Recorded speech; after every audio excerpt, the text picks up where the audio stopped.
Hujambo mtazamaji, na hii ni TV Magharibi na tuko hapa tukiwa na wageni wetu. Mimi ni Dan Dunde na Bwayo. Na leo hii tumeweza kutembelewa katika studio zetu na wageni ambao haswa sana ni wale ambao ni wanapigania kabisa haswa sana kuhakikisha kwamba hamna kunyanyasa yule mtu wa kike, na haswa sana wakati tunaposherehekea ama kukumbuka siku 16 ambazo zilianza Novemba 25 na zinaisha hapo kesho Disemba 10, kuhusiana tu na suala la dhulma za jinsia. Niko na wageni na nitawapatia nafasi waweze kujitambulisha. Nianzie katika mkono wangu wa kulia. Asante sana. Kwa majina ninaitwa Catherine Osita na mimi ni mwanaharakati wa mambo ya kijinsia ya kike, na nafanya kazi na shirika ambalo linaitwa Rural to Global Organization, na tunapatikana pale Kakamega Town, sub-county ya Lurambi. Asante. Na mwenzangu? Jina langu ni Caleb Aaron, nafanya kazi na shirika la Women Pillar Alliance WOPA. Tunapatikana katika eneo la Mumias, lakini vile vitu ambavyo tunaviangazia sana sana mara nyingi inabidi tuweze kufanya kazi katika sub-county ya Mumias East, Mumias West na Matungu. Yeah. Okay, na mwenzangu? Asante, majina ni Phyllis Lumidi, mwanaharakati wa haki za kibinadamu, na pia nafanya kazi na Ikolomani Wajibika CBO, ofisi zetu ziko Ikolomani. Okay, asante sana, na tunataka tuingie katika mada ya leo, na ili tuweze kuelewa kabisa mada haswa sana hali ya unyanyasaji ambao unapatikana, unyanyasaji wa jinsia unaopatikana katika mitandao. Nitampatia Caleb nafasi ili aweze kutueleza kwa upana kabisa kuhusiana na swala hili. Jinsi ambavyo wameelezea, kwanza kabisa shughuli ya leo ni shughuli ambayo tulianza tarehe 25 katika hizi hapa na pale ama hapa kule za shughuli za mambo kuhusiana na jinsi unyanyasaji wa kijinsia. Ni sherehe ambazo huwa zinaanza tarehe 25 na zinaenda mpaka tarehe 10 mwezi wa Disemba. Yes. Kwa hivyo tukiangazia tunaangazia kwamba kuna vitu ambavyo tunaita technologically facilitated gender based violence. Kwa Kiswahili I think kama sitakuwa nimekosea sana, ni jinsi ambavyo teknolojia inaweza ikatumika kwa njia ambayo haifai ili kuweza kueneza unyanyasaji wa mambo ya kijinsia. Okay. Yeah. Maybe ni unyanyasaji wa aina gani ambao tunaupata katika mitandaoni na unalenga haswa sana mtoto wa kike ama wanawake? Mara nyingi unyanyasaji ambao tunazungumzia ni unyanyasaji ambao unalenga kwa kiwango kikubwa mtoto wa kike ama kina mama, lakini pia kwa kiwango kidogo pia kuna wanaume ambao huwa pia wameathirika na ule unyanyasaji ambao unafanyika katika mitandao yetu. Na maybe unaweza gusia tu mtoto, kuna yule ambaye kwa mahali haelewi ananyanyaswa, hata kwa umetaja mwanamume pia. Wanaume pia huenda wanaweza kuwa wananyanyaswa lakini hawaelewi na wanashangaa wanaweza enda vipi. Ili kuweza kujibu swali lako ni kwamba kuna aina tofauti za dhulma za kijinsia. Kwa sababu tukiweza kuelewa zile hizo aina tofauti za dhulma za kijinsia, yes, tutakuwa na ule ueledi ama kule kuelewa ya kwamba kitu fulani kikifanyika nafaa kufanya nini, ama kitu fulani kikifanyika ni mojawapo wa vile vitu ambavyo havifai kufanyika na huwa ina qualify kama gender based violence, ama vile vitu ambavyo vinachachishwa na mitandao yetu. Kwa mfano tuna kitu ambacho tunaita sexual harassment ama unyanyasaji kwa kingono. Yes. Ni mojawapo vile vitu ambavyo vinatokea katika mitandao yetu. Na mara nyingi unapata ya kwamba kwa mfano mtu ameweza akapost ama ameweka zile picha ambazo hazifai za mtu maybe akiwa uchi na labda hajapata ithibati kutoka kwa yule ambaye hizo picha ambazo zinawekwa pale. Kitu kingine ambacho tunaweza tukaongelea ama aina nyingine ya dhulma za kijinsia ambazo ziko katika mitandao yetu ni kwamba kuna kule kufuatwa kwa ukaribu na kwa siri. Tunaita kwa kizungu online grooming. Yes. Na mara nyingi hii hufanyika utendekea watoto wale ambao hawajui ya kwamba kuna wale ambao wanafuata kwa ukaribu wakiwa na nia ama msimamo wa kuweza kuwadhuru. Unapata mtoto anadanganywa kwa njia moja ama nyingine. Inafika wakati kwa mfano amealikwa aende akakutane na yule mtu ambaye amekuwa akimfuata kwa njia ambayo yeye mwenyewe hawezi akaielewa. Yes. Na unapata maybe akatekwa nyara, akaenda akauliwa. So kwa kizungu hiyo ni mojawapo wa vile vitu ambavyo tunazungumzia level ama aina za unyanyasaji wa kijinsia, online grooming. Pia tuna ile ambayo tunaita stalking. Yes. Ile ni kwamba bila wewe kujua mtu anakuangalia kwa ukaribu, anakutafuta kwa njia ambayo wewe mwenyewe huielewi, akiwa na nia mbaya. Pia I think tunaweza ongelelea mambo na defamation. Pia ni one form ama mojawapo njia za unyanyasaji, kwa sababu mtu anasema vitu ambavyo si kweli kukuhusu. Ni taarifa ambazo si kweli na zinaweza zikakudhuru kwa njia moja ama nyingine, kwa sababu zinaharibu ile picha ama ile tabia kamili ya mtu, na inaifanya isiambatane na vile vitu ambavyo huyo mtu huwa anafanya katika hali moja ama nyingine. Okay. Yes. Na sijui ndugu Kale, unafikiria kwa nini hii unyanyasaji unakuwa katika mitandao zaidi?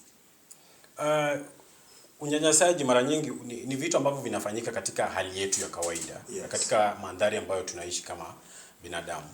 Lakini unaona katika huu muda ambao tunao ama katika nyakati hizi, hali ya mitandao inaendelea kuimprove kila siku. Kuna vitu ambavyo vinaenda vikiongezeka kila wakati, na kuna urahisi sana watu kuingia katika zile mitandao ambazo tunatumia. So mtu anaweza pata taarifa za siri kukuhusu, maybe aende Facebook ama aende X, aweze akapata zile taarifa zako, maybe umeweka nambari zako za simu pale, na aweze kuanza kukutafuta ama kukufuata kupitia kwa urahisi wa kuweza kupata zile taarifa muhimu kukuhusu katika mitandao yetu. Okay. Na sijui kama mmewahi patana na mtu ambaye amekumbwa na hali hiyo. Katika kuishi kwake anaishi namna gani? Anakabiliana namna gani na hizo changamoto za unyanyasaji wa kimtandao?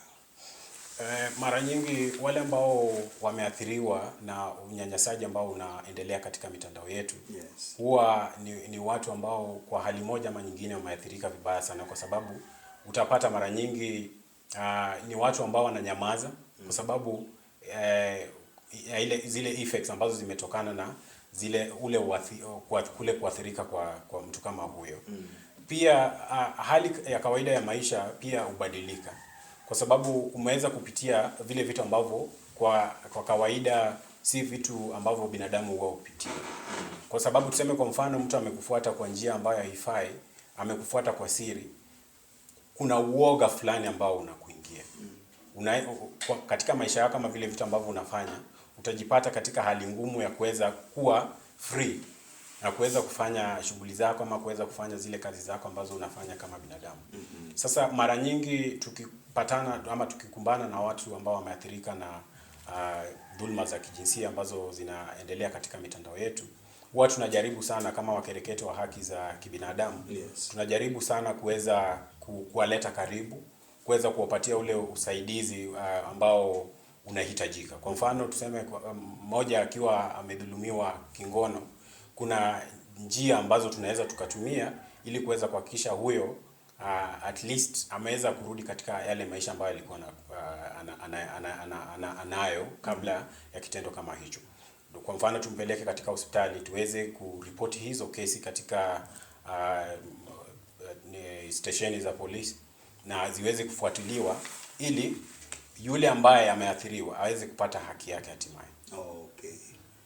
Maybe tunaendelea na swala hili la unyanyasaji katika mitandao. Unapata kwamba yule ambaye ameshapitia katika hali hiyo, sijui kulingana na utafiti wenu, yeye huwa free kabisa katika kuendelea na mambo ya mitandao ama anachukia kabisa mitandaoni? Si rahisi unapopitia kitu ambacho ni kigumu ama hali ngumu. Yes. Kuna Kiswahili, kuna msemo kwa Kiswahili huo unasema ya kwamba aliyeumwa na nyoka, yes, akiona ung'ong'o ushtuka. Sasa ukifuatilia huo msemo ni kwamba hawezi kuwa yuko free sana ili kuweza kuongelea yale mambo ambayo yanafanyika, ama kuwa free sana kuendelea kutumia zile njia tofauti za mawasiliano za kiteknolojia, kwa sababu mara nyingi wanahofia wale ambao waliweza kuwadhuru kwa njia moja ama nyingine bado wako pale. Na kuna uwezekano wakaweza kuwadhuru tena. Kuongezea tu ni kwamba katika bara la Afrika tuna takriban 28% wale wanawake wote ama wale ambao wanatumia mitandao yetu wameweza kuathirika kwa njia moja ama nyingine kupitia mambo ya teknolojia ama vile vitu ambavyo vinafanywa katika mitandao yetu. Okay. Maybe la mwisho tu unafikiria ni kwa nini wengi hawajitokezi kusema yale ambayo wamepitia katika mitandao? Unajua unapata asilimia kubwa wananyamazia tu. Ni kwa nini wanaamua tu kunyamazia, wasikuje peupe hata kwa mashirika kama yenu kujieleza vile wameweza kunyanyazwa? Kwanza, jambo la kwanza naweza nikasema ni uoga. Kwa sababu vile vitu ambavyo umepitia, huo unyanyasaji wa kimitandaoni huwa unaotia ule uoga wa kuweza kuzungumza. Yes. Jambo la kwanza. Jambo la pili, pia kuna wale ambao kwa njia moja ama nyingine maybe wameweza kuathirika, lakini wakaweza kutafuta ule usaidizi ambao unafaa kuwatoa katika ile hali, na ikafika mahali hawajaweza kupata ile haki. So inakuwa ni vigumu wao kuweza kuongelelea yale mambo ambayo yamewaathiri ama vile vitu ambavyo vimewapata. Pia naweza nikasema ya kwamba kuna changamoto kidogo kuhusu jinsi ambavyo serikali nayo huwa inashughulikia mambo ya unyanyasaji wa kimtandaoni. Yes. Naweza sema huwa badala ya kufanya kazi kwa haraka na kuweza kuharakisha vile vitu ambavyo vinaweza vikafanya tuweze kupata haki kwa wale ambao wameweza kuathirika, serikali huwa inatambaa. So mara nyingi watu huwa wanasema ya kwamba kwa nini niende nikawasilisha maombi yetu ama niweze nikaongea kuhusu yale ambayo yamenipata, lakini nikiona ya kwamba mambo ambayo yanafanyika na serikali ama vile vitu ambavyo jinsi ambavyo serikali inashughulikia ni kwa njia ambayo ni ya pole, na mara nyingi unapata wale hawezi wakapata haki kutokana na vile vitu ambavyo vimewapata katika mitandao yetu. Okay, asante sana mtazamaji.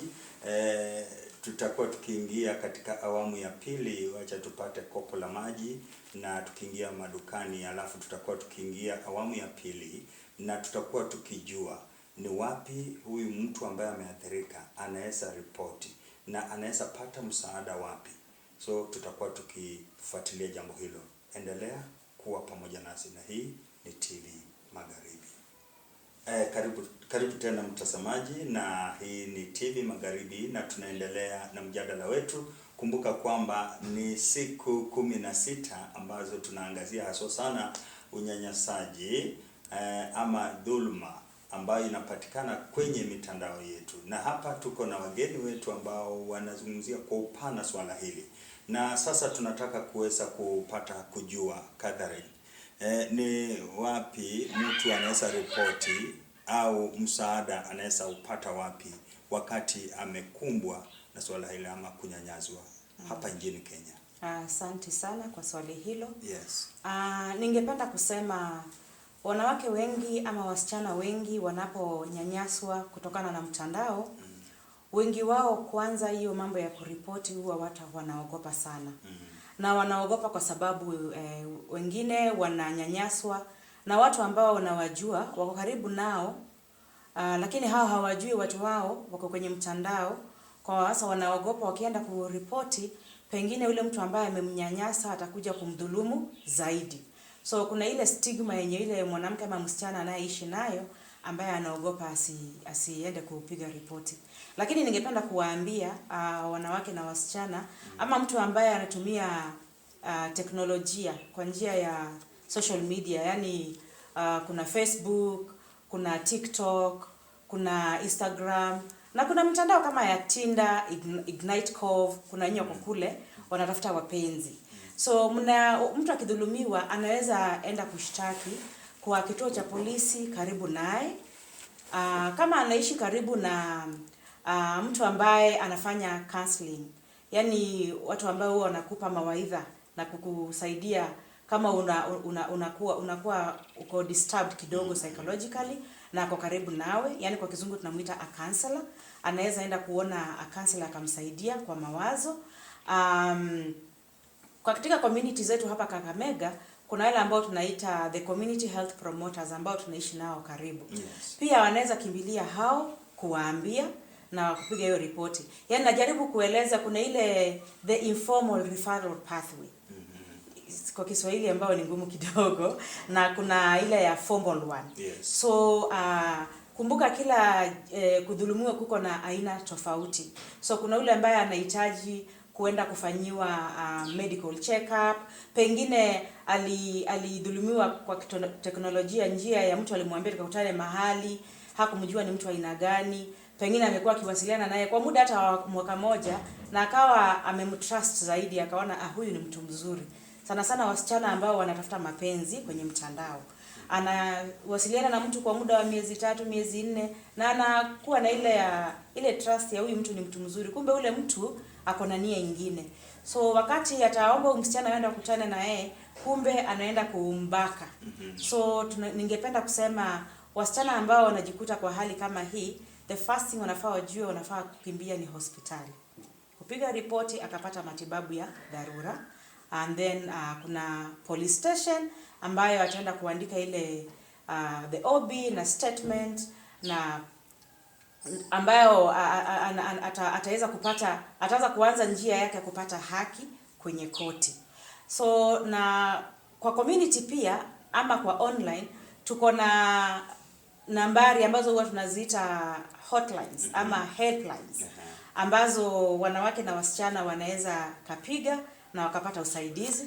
Ningependa kuongelea kuhusu mbili ambazo niko nazo hapa. Yes. Kuna moja ambayo inaitwa Auntie Jane, yani shangazi Jane.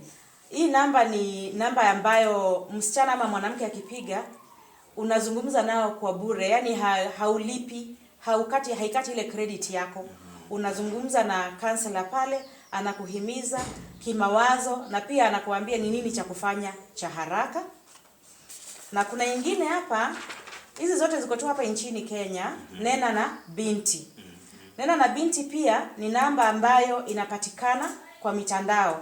Na kwa sababu tunaongea kuhusu jinsia ambazo dhulma ambazo tunapatikana kwenye mtandao, ndio maana pia hizi nambari za simu zinapatikana tu pale kwenye mtandao pia. Na unatumia simu yako kwa kuzipiga, na pia unaweza ingia kwa WhatsApp uka-communicate nazo na ukapata usaidizi. So hii ni moja wapo pia ni wapi ambapo wanaweza piga ripoti wakapata usaidizi. Na tunasema pia yule mtu ambaye unaishi naye karibu sana, anaweza kuwa ni rafiki, anaweza kuwa ni jirani, ambaye unahisi ni mtu ambaye una trust naye, unaweza mueleza maneno yako. Usinyamaze kama umedhulumiwa pale kwenye mtandao. Kwa maana tumeona wanawake wengi na wasichana wengi wakidhulumiwa na kisha wana delete zile apps. Ata delete ile kama ni Facebook, ata delete kwa simu yake ndio asidhulumiwe tena, akifikiria kudelete amemaliza mambo yote, lakini akikaa chini akikumbuka inammaliza polepole. Na tunaona wengine hata wanaamua kujimaliza kumaliza maisha yao, kwa maana pengine ni mwanaume ambaye alimuomba na picha yake ambayo akiwa uchi na akaipeleka pale kwa mtandao na ikaanza kusambaa. Yule ambaye amedhulumiwa, ule msichana ama mama, unaona hata akidelete ile app, ile mawazo ile picha vile inasonga na vile watu wanaongea inamaliza. Na unajua yule ambaye amechukua ile picha akaiweka mtandaoni, ambao tunaita perpetrators, ni werevu sana. Wana delete information kutoka kwa, yani uwezi wa trace. Hata hao wameingia kwa technology zaidi, wanajua nikisharusha hii picha hakuna vile nitapatikana tena. Lakini watu wanapopata ile picha nao wanaendelea kusambaza, yani sharing, kusambaza, na inafika mbali sana. Inafanya yule ambaye amedhulumiwa akawa na mawazo ambayo yanamkumba sana na kufikiria hata kujimaliza. Sasa tungependa kuwaambia kwamba wasichana na wanawake ambao wanadhulumiwa kijinsia, kitu ya kwanza, jua kuna kituo cha polisi ambacho unaweza ripoti, kuna helplines, the hotlines, the anti-gen hotline, Nena na Binti hotline, unaweza piga simu, ama ningesema hiyo nambari kwa nguvu, so that waweze pengine kuna mwenye ako na kalamu karibu anaweza andika. Nena na Binti hotline, nambari yao ni 0800211227. Hiyo ni ile ya kupiga na haichukui credit yako, na bado unaweza watumia ujumbe kwa 0775533117. Na kwa wale ambao watakuwa wanatumia mtandao ama nambari ya anti-gen hotline, Shangazi Jen, nambari yao ya WhatsApp ni 0727101919, na ile toll free ambayo ni namba ambayo wakipiga pia haikati credit ni 0800721530. So tunaona kuna vitu ambavyo vinasababisha yule mama ama yule msichana ambaye amedhulumiwa kwenye mtandao asiweze hata kujielewa, ama asiweze kujua alikuwa anadhulumiwa, ama baadaye anajua kumbe nilikuwa nadhulumiwa. Yes. Yaani kuna zile tunaitanga gaps. Unapata wakati sisi tunanunua hizi simu za mitandao, na siku hizi kuna wifi kila mahali, access kwa internet saa hii iko easy. Hata shilingi 10 tu mimi ninanunua bundles zangu na ninaweza kuingia kwenye mtandao. Yes. Hatujapata mafunzo kama wanawake na kama wasichana jinsi ya kutumia teknolojia. Hatujajua ni nini ya kusema na ni nini sio ya kusema. Hatujafunzwa ni nani ambaye anaweza niomba picha yangu ama video yangu nikiwa uchi naweza tumia. Hatujajua vitu kama hivyo, hatufai kutumia mtu yoyote. Hatujajua. Na hatujajua sifai mimi kama mwanamke kama msichana kukutana na mtu ambaye simjui hata kidogo, kwa ile mahali watu tunasema a private place. Hatujajua. So ndio maana unapata these gaps ambazo ziko pale zinafanya wanawake na wasichana wanajipata kwa hali ya kudhulumiwa bila hata kujua. Tukiweza kuwaelimisha ama kuelimishana kwa kijamii ama kwa pale kwa community, basi kila mwanamke na msichana ambaye anaanza kutumia tu mtandao atakuwa kila mara anajua, fulani ananiomba namba yangu ya simu. Namba ni namba yangu ya kisiri, sifai kumpatia. Fulani ananiambia, mwanamume fulani yako nchi nyingine ananiambia nimtumie picha yangu nikiwa uchi. Nafaa kukumbuka haraka, kuna watu ambao wanatumia hizi picha kwa kupata nini? Hela. Atauza picha yangu ambayo iko na uchi na atapata nini? Hela. Kwa hivyo sifai kumtumia. Yaani tutakuwa conscious kila mara. Na maybe Catherine, ni mapungufu yapi ambayo yako katika hali ya kuripoti hizi visa? Wacha niseme kwanza hapa Kenya, yes, hatujakuwa na ile regulatory law ambayo inaeleza vizuri mimi nikifanywa kitu kama ile na nina ripoti vipi. Kwanza hiyo ni pungufu namba moja. Na ile uoga. Yes. Nikienda kuambia yule polisi, kila mara polisi wetu wanaenda mafunzo ya how to handle ama jinsi ya kueneza ama jinsi ya acha niseme tu handling gender based issues. Unapata pengine huyu mwanamke ambaye amedhulumiwa anaogopa, nikienda kuambia yule polisi ataambia mwenzake, watanicheka. Kuna ile uoga. Alafu kuna ile uoga nyingine, watu watajua mimi ni yule ambaye ni picha zangu zilikuwa zinaenda round kwa mtandao, na pengine hata wengine hawanijui kwa majina, sasa watanijua. Hiyo stigma ndio ina hold yule ambaye amedhulumiwa kwenda hata kuripoti. Na wengine vile nimesema hata hawajui wanafaa kuripoti. Okay. Anaona mwenye amemdhulumu hata sijui kule yako, pengine mimi mdhulumiwa niko hapa Kakamega na yule mwanaume alikuwa ananidanganya ako kule Nairobi na sijui kule yako. Sasa ninaona hata hawezi fikiwa, kwa hivyo naona hakuna haja ya kuripoti. So maybe hayo ndio maneno mengine naweza sema yanasababisha wanawake na wasichana wasiende kuripoti. Na mwingine anaona nikiripoti pengine yule mtu ambaye amemdhulumu atakuja kumdhulumu tena kwa maana ameenda kupiga ripoti. Okay. Asante sana Catherine. Na asante kutupatia hizo namba. Iwapo mtu atapatikana ameweza kudhulumiwa, basi anaulizwa kupiga ripoti haraka na ataweza kusaidiwa. Lumi, kidogo tu nataka tuweze kujua sheria na sera katika hali ya kudhibiti hii unyanyasaji katika mtandao. Sijui kama kuna sheria hapa Kenya ama bado hatujakuwa na sheria. Asante. Sheria zipo na tunaangazia zile ambazo ziko Kenya, maana hapa ndipo tulipo. Yes. Hizi sheria unapata ziliweza kutungwa kitambo kidogo kabla hizi dhuluma zianze kuonekana. Sasa baadhi ya gaps moja ni kwamba katika sheria zetu hakuna mahali utapata hizo terms ambazo tumekuwa tukiongelea kuhusu femicide, kuhusu doxing. Sasa wakati mwingine ukienda station ukiambia labda askari nimetishiwa ama picha zangu ziko kwenye mtandao, anashangaa ni wapi nitaingia kwa sheria ndio huyo apate justice. Same katika koti zetu pia utapata ya kwamba vile hizi terms haziko defined in the law, inakuwa ni gap kiasi yeye kujua ni lipi nitakalofanya ili mtu fulani apate justice. Sheria iko ambayo tunaita ya kwamba Computer Misuse and Cybercrime Act ambayo ilitungwa 2025.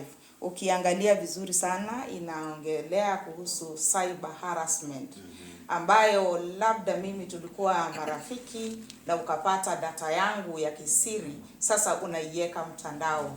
Sasa unapata ya kwamba hapo kwa hiyo sheria mtu anaweza pata justice.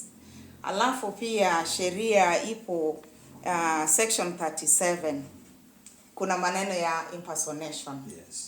Na teknolojia imekuja pia na terms kama AI. Sauti ni yangu, picha ni yangu. Maneno yanayoongelewa si yangu.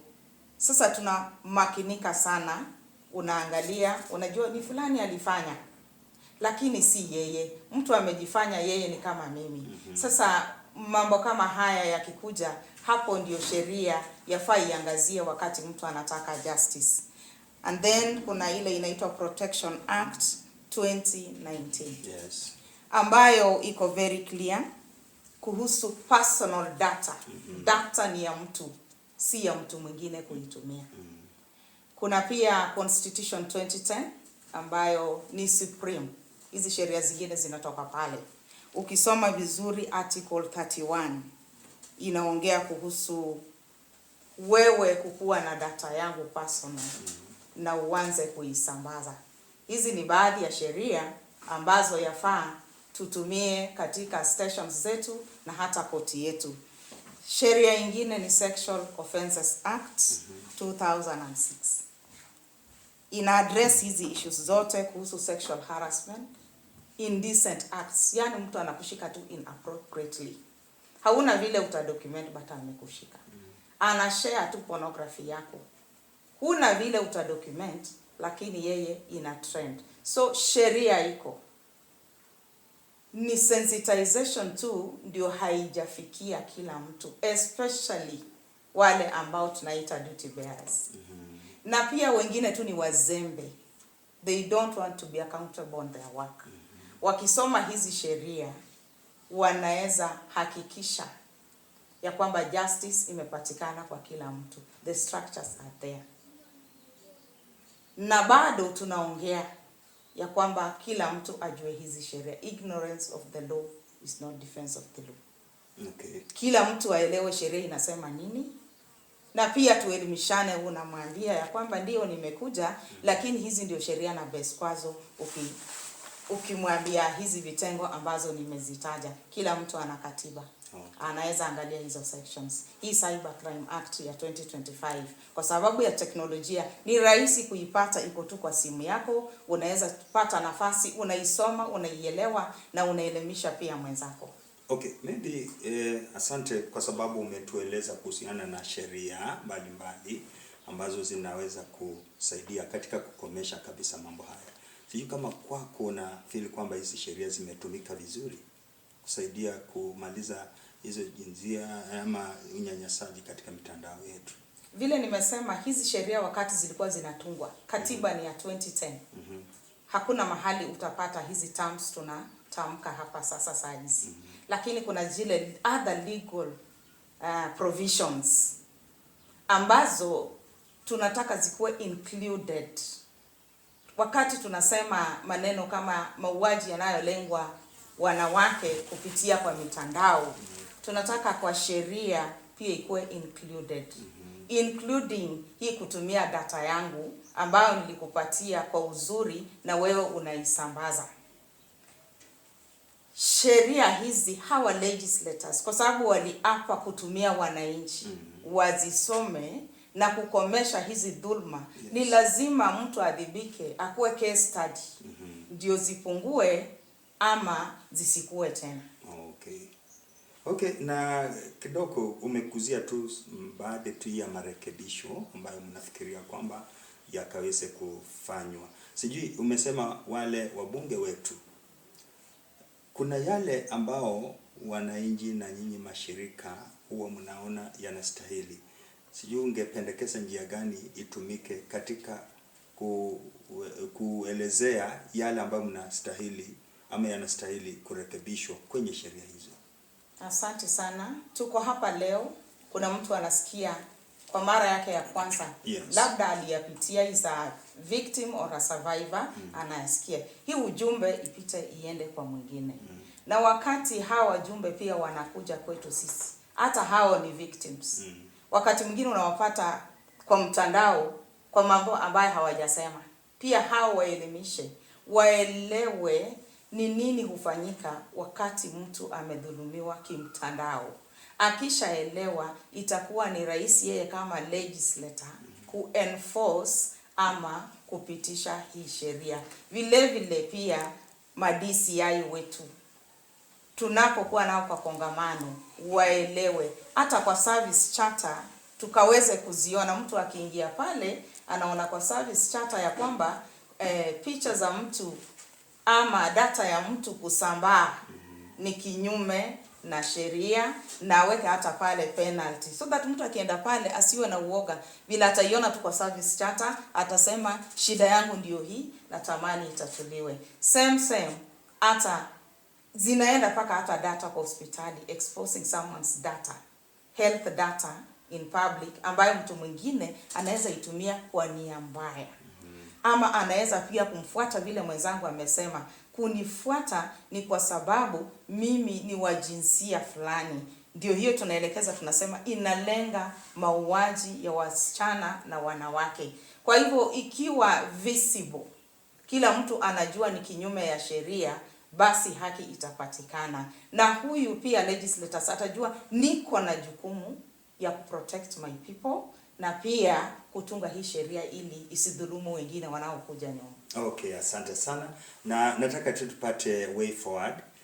Ndugu yetu Kale, unafikiria ni mambo yapi ambayo serikali, majukwaa na mashirika ama watu ama vyombo husika zinaweza fanya ili kukomesha hii dhulma ya kimtandaoni? Asante sana. Yes.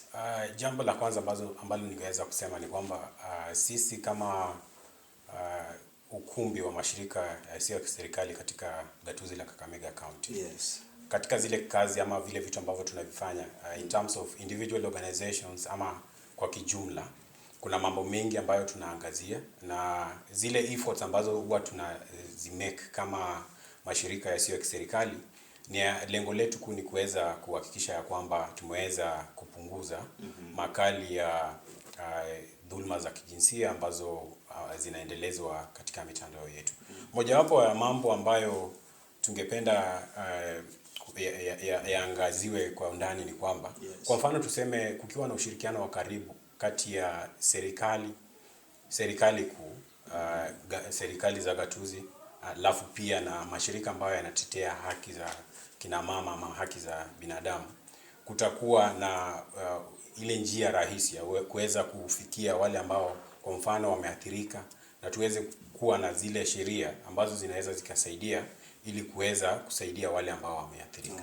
Njia nyingine ni kwamba pia tunafaa jinsi ambavyo wameelezea, kuna sheria ambazo tayari zipo ambazo zinafanya kazi, lakini pia kuna mapungufu yaliyo katika sheria zile ambazo zipo, na tungeweza tu kuhimiza serikali na wale ambao asasi ambazo zinajukumika kwamba ziweze kutunga sheria zingine ambazo pia zinaweza zikatumika pamoja na zile ambazo zipo tayari, ili kuweza kupunguza dhulma za kijinsia ambazo zinafanyika katika mitandao yetu. Vile vile tuna yale mashirika ambayo tunatumia, tuseme kama Facebook, kama X, kama Tinder na hivyo vote, zile technological based organizations, tunafaa kuzihold accountable. Kwa sababu mara nyingi kipata ya kwamba information about you ama mambo muhimu kukuhusu yameweza yakafikia mtu ambaye hakuwa anafaa kuzipata, ni kwamba kuna makosa mahali. Kuna mapungufu ambayo yanafaa yazingatiwe, ndiposa tuweze kuwa na ule usalama. Hata tukiwa katika mitandao yetu tukifanya mambo yetu, tusiwe na ule uoga ya kwamba private information about us inaweza tokea, inaweza ikafikia yule mtu ambaye anaweza akatudhuru. Pia jambo ambalo tunaweza tukasema ni kwamba kuna masomo katika curriculum zile ambazo tuko nazo, ni vizuri ya kwamba tuweze kuintegrate vile vitu ambavyo tunaona ya kwamba watoto wetu wanafaa kujifunza wakiwa wachanga. Kwa hivyo wakigrow ama wakikua wanajua gender based violence ni nini. Technologically facilitated gender based violence ni nini. Ni aina gani ya hivyo vitu vyote tunavyo, na wakiweza kuathirika watafanya vipi.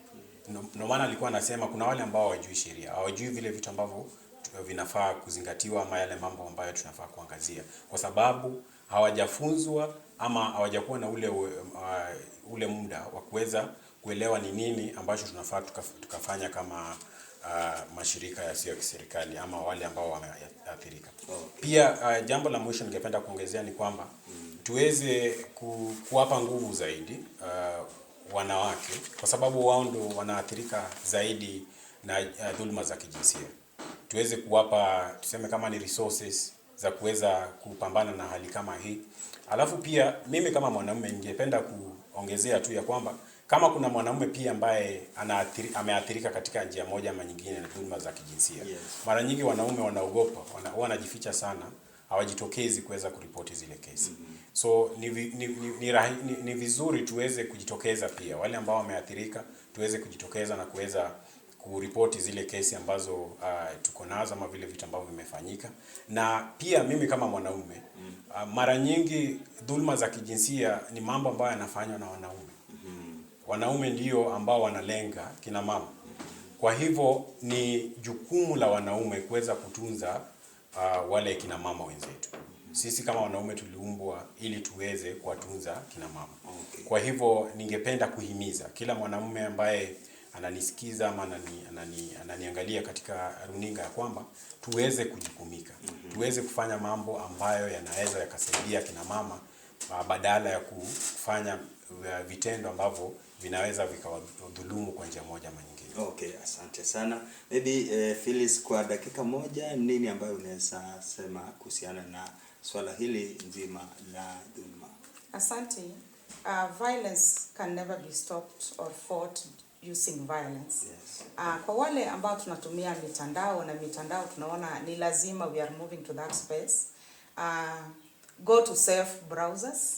Kuna vitu kama Signal, Tor Na pia wakati uko kwa mtandao, ensure you log out. Tumia password yenye mtu haezi guess. Tumia digits, tumia na vitu zingine kama full stops and commas. Usitumie mwaka yako ya kuzaliwa, usitumie jina ya mtoto wako, usitumie jina yako.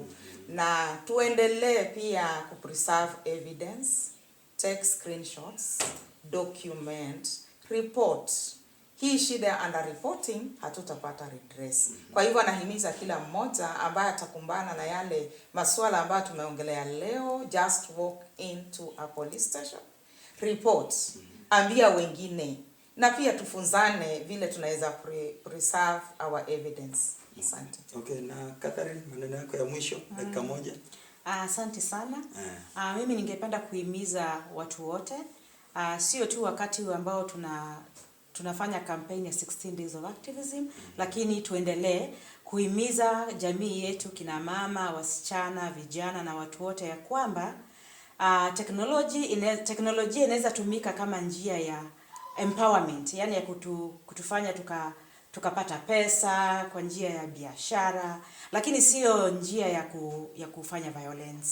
So na vile Phyllis amesema, tukumbuke kila mara vile unavyofunga nyumba yako, unasema nyumba yangu nimeifunga vizuri, mtu hawezi ingia ndani.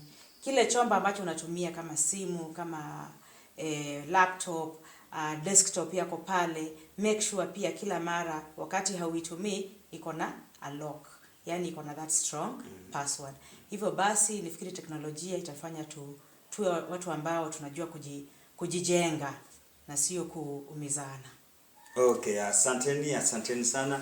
Kwanza mtazamaji, asante sana. Tumekuwa katika jukwaa hili tukizungumzia haswa sana unyanyasaji wa kijinsia unaopatikana kwenye mitandao.